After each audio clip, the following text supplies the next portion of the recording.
Bonjour, aujourd'hui je vous emmène à la rencontre de Baya Reaz.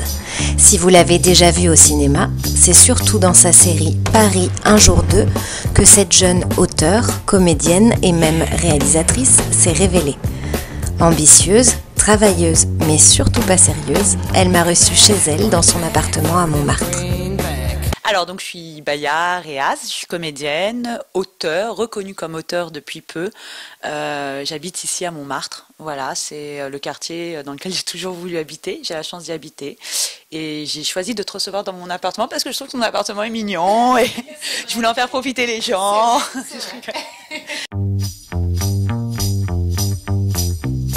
Moi, je t'ai découvert avec donc ta web-série Paris un jour 2. Donc, je veux bien que tu nous en parles un peu. Donc, tu es auteur de cette série et tu as le rôle principal. C'est une série qui est née dans ma tête il y a quelques années déjà. C'était un soir de Saint-Valentin, j'étais avec des copines, on galérait. C'était pas un soir de Saint-Valentin, mais la Saint-Valentin arrivait, on était toutes célibataires, un peu vénères. Comme toutes les meufs du monde, quand la Saint-Valentin arrive, t'es un peu vénère quand même. Et j'ai griffonné un petit truc sur un bout de table qu'on a tourné un petit peu à l'arrache et que j'ai posté sur Facebook à l'époque le jour de la Saint-Valentin et ça fait un buzz énorme. Et ça, si tu veux, c'était les prémices de Paris un jour 2, ça s'appelait Paris le 14 février, mais j'avais pas encore mis le concept du flashback qu'il y a après dans les épisodes. Le projet, j'ai fait un deuxième épisode qui a aussi vraiment bien pris.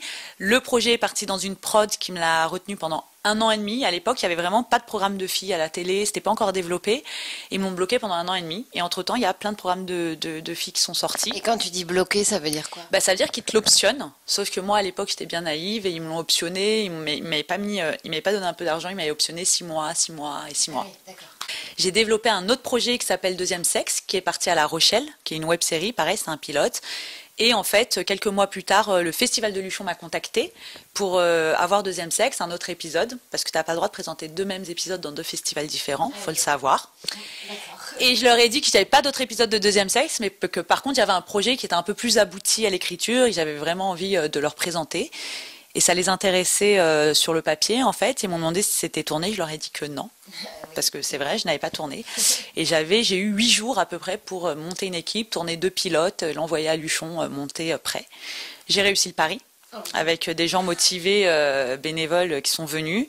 Beaucoup de travail. Et puis on a été sélectionnés à Luchon. À la suite de ça, pendant 1 an, j'ai essayé de le vendre. Ça n'a pas pris. Je l'ai proposé à des prods, ça n'a pas pris. Et en septembre dernier, j'ai décidé de les poster sur Facebook. Donc c'est ce que j'ai fait. Dailymotion a repéré le projet, est venu le chercher. Et je suis rentrée en développement avec eux. Donc je suis rentrée en autoproduction sur 6 épisodes, sur la saison 1 que vous avez vue sur Dailymotion. Voilà.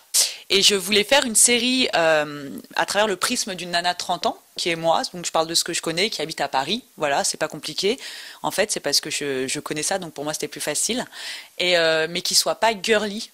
Dans le sens qu'il soit pas cucu avec des blagues sur les règles, j'ai cassé mon talon. Ouais, la série de meufs, quoi. Série de meufs qu'on peut voir que je supporte pas. Voilà. Moi j'aime bien le réalisme, j'aime bien les failles, j'aime bien les rugosités. C'est tout ce qui m'intéresse en fait dans la vie et dans les gens. Et du coup c'est ce que j'essaye de mettre en avant dans ma série, dans le propos de ma série, quoi. Effectivement, ça parle quand même très très bien des Parisiennes. Parce que les Parisiennes, elles sont pas comme les autres en fait. Non, elles sont pas comme les autres. Et les gens me disaient, mais pourquoi t'appelles pas ça un jour 2? Je dis non, mais parce que Paris, pour moi, c'est un personnage.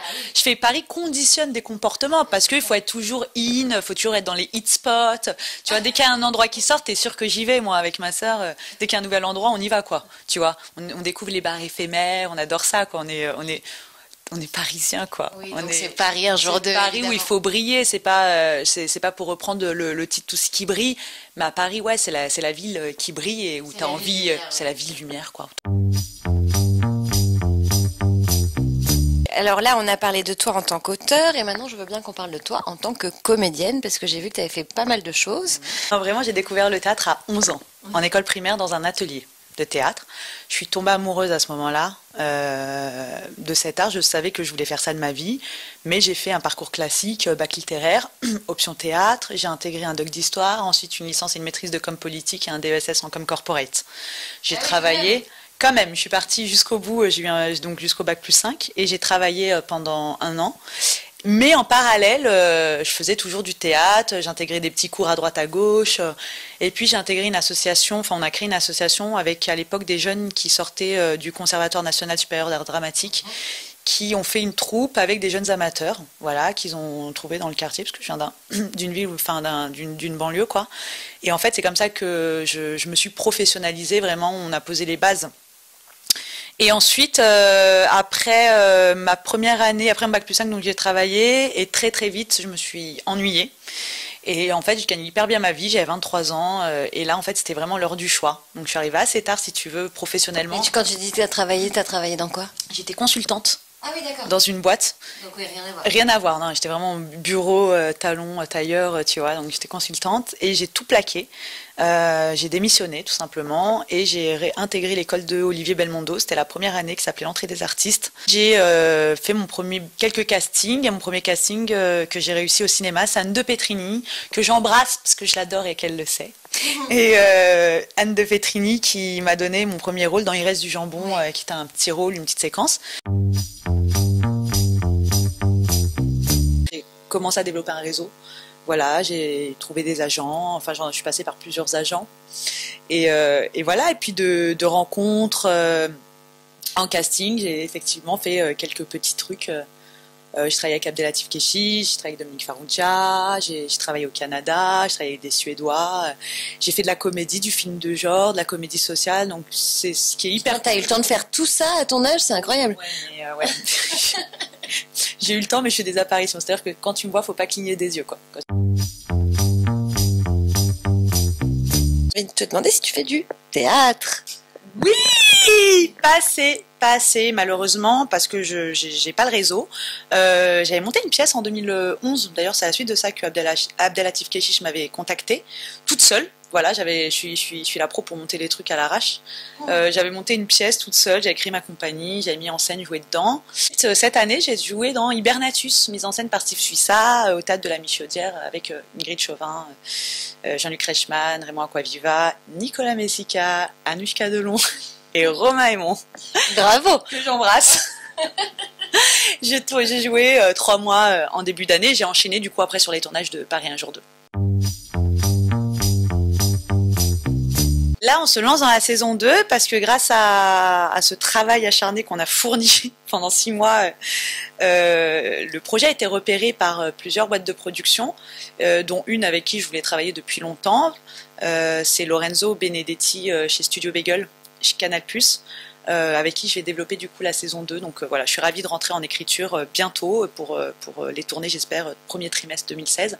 Et maintenant, en plus, ce qui est cool, c'est qu'il y a une fanbase, entre guillemets, qui peut être encore développée, mais il y en a une et qui attend cette saison 2. Donc ça moi. Merci Margot. Donc ça me fait vachement plaisir. Non, du coup, je suis trop contente. Je suis trop contente. Du coup, j'ai hâte d'écrire, j'ai hâte de montrer mes nouveaux épisodes, de les tourner dans des conditions qui seront pas les mêmes, qui sont juste beaucoup plus confortables. Et voilà. Non, je suis ravie. C'est toujours un plaisir pour moi de parler de mon travail, de ce que je fais. Voilà, je veux pas être une source d'inspiration pour les autres, mais si ça peut donner envie aux gens aussi de faire leur truc, et enfin, j'ai envie de dire... Et de se bouger. Et de se bouger, tout le monde se bouge, mais les gars, j'ai envie de vous dire, vraiment, accrochez-vous, quoi, accrochez-vous. Les obstacles, il y en aura toujours, mais il faut savoir les dépasser avec le sourire et regarder droit devant. Voilà, j'ai juste envie de dire ça. Après, c'est pas un message, on dirait que j'ai eu un Oscar, un César. Détends-toi, quoi, la meuf. J'espère que vraiment tout va aller bien maintenant pour moi.